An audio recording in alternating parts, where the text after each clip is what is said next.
Stop everything. This morning, January 16th, 2026, while you were checking your phone, scrolling through whatever distraction keeps you numb, something critical shifted in the silver market that nobody's talking about. I've been tracking this for weeks, cross-referencing data from sources most people don't even know exist, and what I'm about to reveal will fundamentally change how you understand what's happening right now with precious metals. Not next month, not next year. Right now, today, this very moment as you read these words. Let me be direct with you because time is running out for the unprepared. Silver is currently trading in a tight accumulation zone between $86 and $93 per ounce. If you don't understand what that means, stay with me, because this is where it gets wild. The major financial institutions, the same ones that have manipulated this market for decades, are setting the perfect trap. They're building liquidity pools, shaking out weak hands, liquidating every buyer they can find in this range before they unleash what's coming next. And what's coming next is inevitable, mathematical, and already baked into the system. Next week, mark this down, write it somewhere you'll see it, silver will be trading above $100 per ounce. Not maybe, not possibly. It's happening. The infrastructure for this move is already in place. The mechanisms are already turning. The money is already positioned. While everyone debates whether this rally is real or sustainable, the smart money has already made their decision. They've already moved. They're already positioned. And you? You're reading this, which means you still have a small window to understand what's actually happening before that window slams shut. But here's where this gets deeper than just a price target. What I'm about to walk you through isn't just about silver hitting $100. It's about why it's hitting $100, what that means for the entire global financial system, and why this particular moment in history, right now, January 2026, represents a convergence of factors that hasn't existed since the last time the world order fundamentally restructured itself. Let me take you back 14 months. I've had access to conversations, internal memos, discussions between people who move billions of dollars with phone calls, and what they've been saying privately is radically different from what you hear on financial television. In late 2024, a shift occurred that most people completely missed. It wasn't dramatic, it wasn't announced with headlines, but it was seismic. The global power structure began fragmenting in ways that directly impact why silver is where it is today and where it's headed tomorrow. You need to understand something fundamental. We are living through the death spiral of the post-Bretton Woods system. That's not hyperbole. That's not conspiracy theory.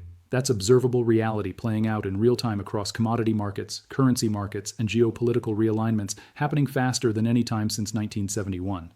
And silver, this metal most people dismissed as just industrial material or poor man's gold, has become ground zero for this transformation. Here's what nobody's connecting. Trump's return to power in 2024 didn't just represent another political cycle, it represented the reassertion of national sovereignty over the globalized bureaucratic framework that's controlled Western economies since the Soviet Union collapsed. When he won that election, something changed in the psychology of markets, governments, and the way nations think about resources. The old rules, the ones that kept commodity prices suppressed, that kept inflation managed, that kept the dollar supreme in every transaction, those rules started breaking down. And then came Liberation Day, April 2nd, 2025. You remember that day, right? When Trump announced comprehensive tariffs exactly as he said he would, and markets crashed like it was March 2020 all over again. But here's what you missed in that chaos. April 7th, 2025, 5 days later, silver bottomed for the entire year. 5 days after the crash, silver started climbing. Why? Because the market suddenly realized something profound. We've entered what I call the capable nations world order. Not the new world order conspiracy theorists ramble about. The capable nations order where countries with leverage use that leverage, where resources become weapons, where the free flow of global commerce gets replaced by transactional relationships based on power, proximity, and strategic necessity. The United States has leverage because it represents 5% of global population but controls a $250 trillion market that's unmatched in sophistication, depth, and purchasing power. Trump's strategy is simple. You want access to this market? You pay. That payment comes through tariffs. That's how America funded itself before 1913. Before the Federal Reserve, before income tax, before the bureaucratic state apparatus took over, tariffs made America rich. Tariffs are making America rich again. And that shift, that fundamental restructuring of how global commerce works, creates friction. Friction creates risk. Risk creates premiums. And silver is absorbing that premium like a sponge. But wait, stay with me, because China has leverage too, and they're not sitting quietly while Trump rewrites trade rules. On August 1st, 2025, Trump announced 50% tariffs on copper, aluminum, and steel. That was the line in the sand. That was the moment China realized they needed to deploy their weapon, not a military weapon, their resource weapon. In October 2025, China sent letters to governments around the world. The message was clear: Rare earth elements are our game. We control the supply chains, we control the processing, we control the refining, and now we're going to control who gets access. That triggered something the markets hadn't priced in, an extrapolation effect. Traders and institutional buyers started asking, what's the next rare earth? What's the next resource China can restrict? What's the next choke point in global supply chains that can be weaponized? And when China made noise about restricting silver exports, the market exploded, not because silver became more scarce overnight, because the risk premium, the probability that supply chains could be disrupted, that access could be denied, that inventory could become trapped behind political borders, that premium got priced into every ounce. This is completely different from 2011. In 2011, you had retail mania. You had people buying silver because they thought the dollar would collapse tomorrow. You had leverage in futures markets at insane levels. When CME raised margin requirements, the whole rally collapsed because it was built on speculation and borrowed money. But 2026? This isn't retail mania. This is industrial companies panicking. This is CFOs at solar panel manufacturers, electric vehicle producers, weapons systems contractors, semiconductor fabricators, all asking the same question. At what price do we lose access to silver? At what price does our entire production line shut down because we can't source the one material that conducts electricity better than anything else on Earth? Silver has been demonetized since 1993. When the Soviet Union collapsed, governments stopped buying it. Central banks stopped stockpiling it. The price plummeted. It became so cheap that mining companies turned it into a byproduct, something they extracted while mining for other metals, not something they specifically targeted. And because it was so cheap, industrial applications exploded.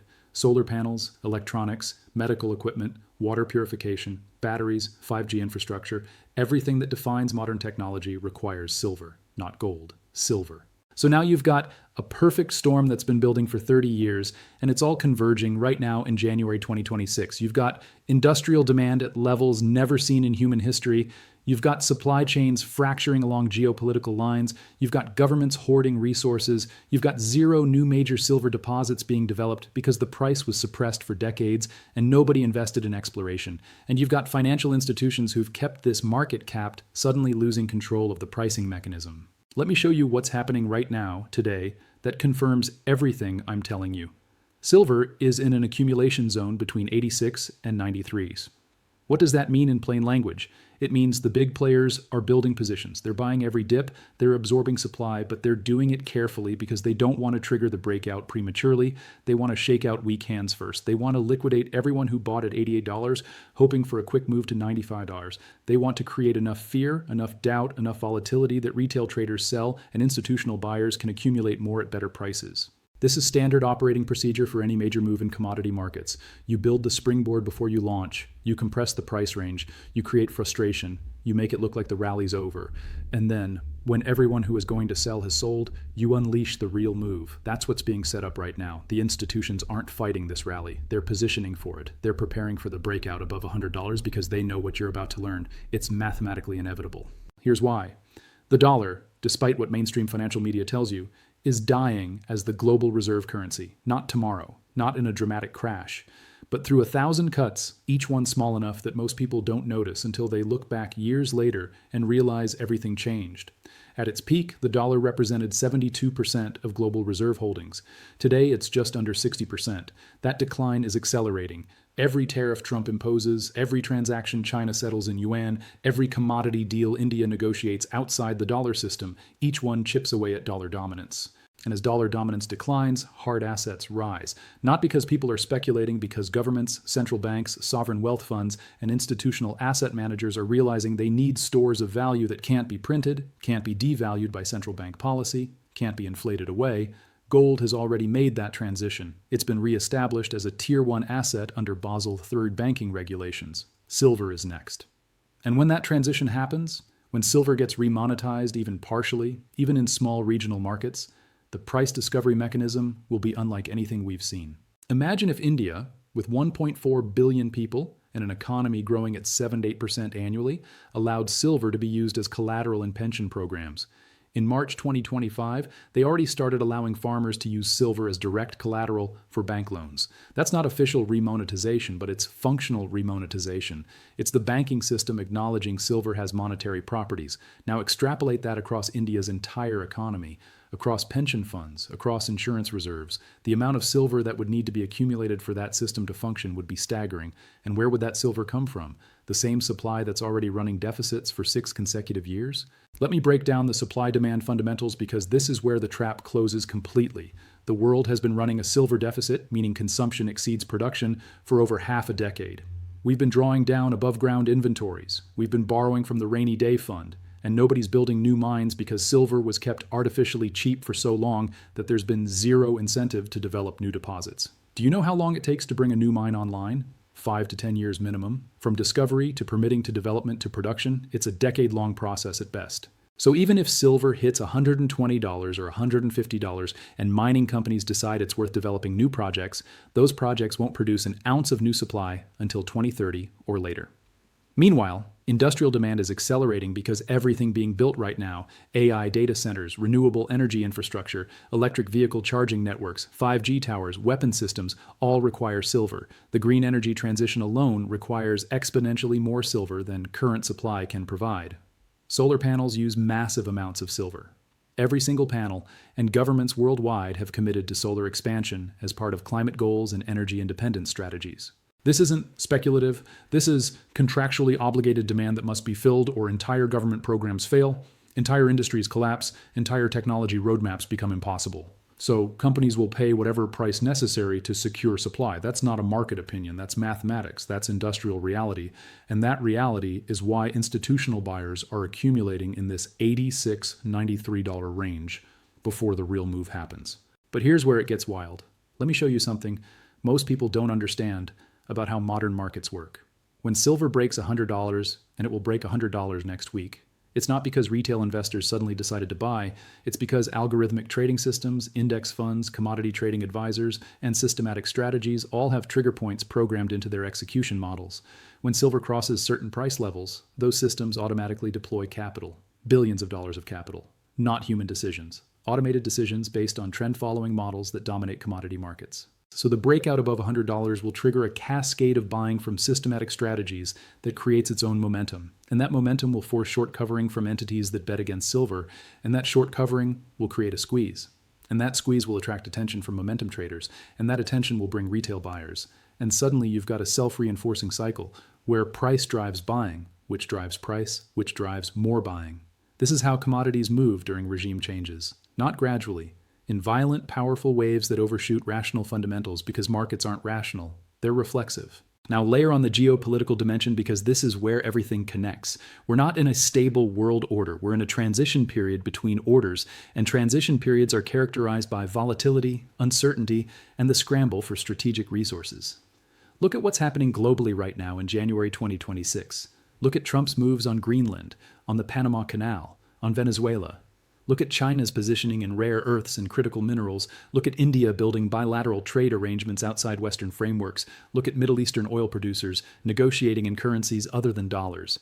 Every single one of these developments points to the same underlying reality. The era of frictionless global trade is over. The fantasy that you could integrate everyone into one system, eliminate cultural differences through economic interdependence, and ensure peace through mutual prosperity, that fantasy has collapsed. We're back to a world where geography matters, where choke points matter, where the ability to control strategic resources gives you leverage over other nations. And in this world, the scramble for resources isn't coming. It's here. It's happening right now. Nations are hoarding. Companies are securing long-term supply contracts. Strategic reserves are being built. Export restrictions are being implemented. And the resources being targeted aren't just oil and natural gas. They're rare earths, copper, lithium, cobalt, and silver. Especially silver, because silver is both an industrial necessity and a potential monetary metal, which means it serves dual purposes in a fracturing world order. Let me connect this to something that's not being discussed enough, the role of the Federal Reserve and Treasury working together instead of operating under the fiction of central bank independence. That independence, that idea that the Fed should be insulated from political pressure, is a bureaucratic myth created during the progressive era to empower unelected technocrats over elected representatives. But that era is ending. Trump has made clear he views interest rates through the same lens he views pharmaceutical prices. Why should America pay more when we have the leverage to pay less? The incoming Fed chair, whoever Trump appoints after Powell's term ends, will work with Treasury to bring rates down hard, not because that's optimal monetary policy in some academic sense, because that's optimal for American prosperity, American competitiveness, and American interests. Lower rates devalue the dollar, which makes American exports more competitive, which brings manufacturing back, which creates jobs. And lower rates also create inflation. Not the kind you see in official statistics, but the kind you see in hard assets, real assets, tangible stores of value, like silver. So you've got policy working in silver's favor. You've got supply-demand fundamentals working in silver's favor. You've got geopolitics working in silver's favor. You've got technological trends working in silver's favor. You've got monetary transition working in silver's favor. Every single vector points in the same direction. And yet most people are sitting on the sidelines, waiting for confirmation, waiting for mainstream financial media to tell them it's safe, waiting for some authority figure to validate what's right in front of their eyes. But here's what you need to understand. By the time consensus forms, by the time CNBC runs specials on the silver boom, by the time your neighbor starts talking about buying silver, the move will be over. Not the entire bull market necessarily, but the easy part. The part where you buy at $88 and sell at $140. That part requires getting in before consensus. That part requires understanding what's happening while most people are still confused or skeptical or waiting for more data. And this brings me to the part that might make you uncomfortable but needs to be said. The system doesn't want you to understand this. The financial system profits from keeping you invested in paper assets that can be printed, diluted, inflated away. The mainstream media profits from keeping you distracted, confused, chasing narratives that don't matter. The government profits from you holding currency that they can devalue to manage their debt burden. Your understanding of what's happening with silver, your decision to protect yourself with hard assets, works against all of those interests. That's why you won't hear this on Bloomberg. That's why your financial advisor isn't calling you about silver. That's why there's always some reason to wait, some excuse about volatility or lack of yield or whatever sounds reasonable enough to keep you paralyzed. The game is rigged to keep the majority on the wrong side of these transitions until it's too late. And I'm not telling you this to sound conspiratorial. I'm telling you this because it's how the system has always worked and will always work until people understand the incentive structures. Let me give you specific context for what's happening in mining stocks, because this is where the leverage amplifies. The entire market capitalization of silver mining companies globally is smaller than single tech companies. You can fit the entire sector into a rounding error of NVIDIA's market cap. That means when institutional money starts flowing into precious metals, and it's starting now in early 2026, there's nowhere for that capital to go. The sector is too small to absorb major institutional flows without massive price appreciation. And here's what changed fundamentally in the last year. During the Obama era and even into Biden's presidency, mining companies faced regulatory nightmare scenarios where permitting took 15 years and environmental concerns about some endangered snail took precedence over national security and resource development. Mining executives looked at junior exploration companies and saw dead money, companies that would never get permits, never reach production, never generate returns, so they just waited for them to die and then bought assets for pennies. That entire dynamic has flipped. Trump's administration fast-tracks permits. They've made resource development a national priority. They're offering tax incentives, regulatory relief, direct government grants for critical mineral development. So now major mining companies look at junior explorers and think, if we don't acquire these projects now, our competitors will. And the price of silver is high enough that these projects are economic. And energy costs are low, so operating margins are strong. And suddenly you've got a mergers and acquisitions boom happening in real time. This is the re-rating I'm talking about. This is why mining stocks still have room to run, even though silver itself has already moved significantly. The sector was priced for extinction, it was priced for regulatory paralysis and commodity depression. Now it needs to be repriced for a commodity boom, regulatory support, government partnership, and institutional capital inflows. That repricing doesn't happen overnight, but it's happening. And the fund managers on Wall Street who've spent years ignoring mining and precious metals because Magnificent Seven tech stocks were the only game in town, those managers can't ignore gold and silver being top-performing assets anymore. They can't explain to clients why they have zero exposure to the best-performing sector. So the capital flows are starting, and they're just starting. What's the price target? Everyone wants a number they can anchor to, so let me give you one that's based on fundamentals, not speculation. $120 per ounce is very achievable for silver in 2026. At $120, you start seeing economic incentives for recycling programs to recover silver from industrial waste. At $120, some companies might start substituting other materials and applications where silver isn't absolutely necessary. But for most industrial uses, especially in high-performance applications like solar, semiconductors, medical equipment, there is no substitute. Silver is irreplaceable. So demand continues even at $120. And if you run a gold to silver ratio analysis, even with gold at $5,000 per ounce, which isn't aggressive given gold's trajectory, a 40.1 ratio puts silver above $120. Historically, that ratio has gone much tighter during precious metals bull markets. It's been as tight as 15:1 or 20:1 during peak mania phases. So $120 isn't the ceiling. It's a reasonable midpoint in a scenario where gold performs well and silver catches up to historical ratio relationships. But let's be clear about something. This isn't just about making money. This is about understanding what's happening to the global financial system and protecting yourself accordingly. The dollar is being inflated. The money supply is expanding. Every government on Earth is running deficits that must be monetized by their central banks. Modern monetary theory might have fancy academic justifications, but the practical reality is simple. They're printing money to pay bills, and that printed money dilutes the value of every dollar you hold. Inflation isn't transitory, it's structural. It's the deliberate policy choice of governments that can't balance budgets, can't cut spending, can't raise taxes enough to cover commitments, so they inflate instead. They tell you it's 3% or 4% based on consumer price index calculations that systematically understate real price increases in housing, food, energy, healthcare, education, everything that actually matters to your life. And while they inflate the currency, they hope you stay invested in financial assets that appreciate nominally but decline in real purchasing power. Silver is the exit from that system. Not because it's perfect, not because it doesn't have volatility or industrial cycles or manipulation attempts, but because it's real, it's tangible, it can't be printed, it has intrinsic industrial value and potential monetary value, and most importantly, it's positioned at the intersection of multiple megatrends that all point toward higher prices: industrial demand, monetary transition, geopolitical fragmentation, supply constraints, and policy support. So what do you do with this information? First, understand that next week's move above $100 is just the beginning. It's not the top. It's not the time to take profits. It's confirmation that everything I've outlined is playing out exactly as the underlying fundamentals suggest. When silver breaks $100, the narrative will shift. Mainstream media will suddenly discover silver, analysts will upgrade mining stocks, retail investors will get interested, and all of that attention creates the momentum for the next leg higher. Second, recognize that the accumulation phase between 86 and 93s is the opportunity. This is where institutions are building positions before the breakout. This is where you want to be on the right side, not chasing after silver's already at 110s and everyone's talking about it now, today, while it's still boring, while it's still consolidating, while most people are still skeptical. Third, think about leverage through mining stocks if you understand the additional risk. Physical silver gives you direct exposure to the metal.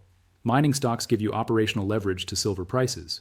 When silver goes up 50%, miners can see profits increase 200% or 300% because they have fixed costs and expanding margins. But that leverage works both ways, so you need to understand what you're buying. Not all miners are equal. Some have better management, better projects, better balance sheets. Do your research or work with someone who knows the sector. Fourth, understand this isn't financial advice. I'm not telling you what to do with your money. I'm telling you what I see happening based on years of tracking these markets, based on conversations with people who move serious capital, based on connecting dots that most people don't even know exist. You make your own decisions based on your own situation, your own risk tolerance, your own understanding of these dynamics. But here's what I know with certainty. We're living through a monetary and geopolitical transition that happens once or twice per century.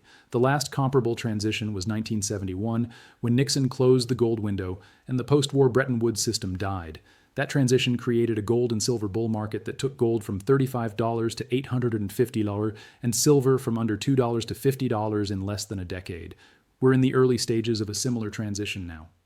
Different specifics, same underlying dynamic. The old order is dying, the new order isn't yet established, and hard assets outperform during these transition periods because they're the only assets that maintain value across regime changes. Silver at $88 today will seem cheap when it's trading at $140. Silver at $140 will seem cheap if it eventually reaches the inflation-adjusted high of $140 from 1980, which would be over $600 in today's dollars if you use real inflation metrics. I'm not predicting $600 silver tomorrow. I'm showing you the mathematical possibility space based on historical precedent and current monetary conditions. Even getting to $200 or $300 would represent life-changing returns for anyone positioned correctly today. The choice is yours. You can wait for more confirmation. You can wait for mainstream validation. You can wait until everyone else sees what's happening. Or you can understand that by the time consensus forms, by the time the herd arrives, the easy money has been made. The extraordinary returns come from seeing what's coming before it's obvious to everyone else. They come from connecting dots that seem unrelated until suddenly they form a clear picture. They come from having the courage to act on your understanding even when most people think you're crazy. January 16th, 2026. Remember this date. Remember where silver was trading. Remember the accumulation zone between 86 and 93. Remember that institutions were building positions while retail investors were still debating whether the rally was real. Remember that next week silver breaks $100 and the narrative shifts. Remember that everything I've outlined today isn't speculation. It's observable reality playing out in commodity markets, currency markets, policy decisions, and geopolitical realignments happening right now. The world is changing, the financial system is changing, the global order is changing, and silver is the thermometer measuring that change in real time. The temperature is rising, the pressure is building, and the release valve is about to open. What you do with that knowledge is entirely up to you. But you can't say you weren't warned. You can't say you didn't see it coming, because right now, today, you've been given the map. The path forward is clear. The only question is whether you'll take it.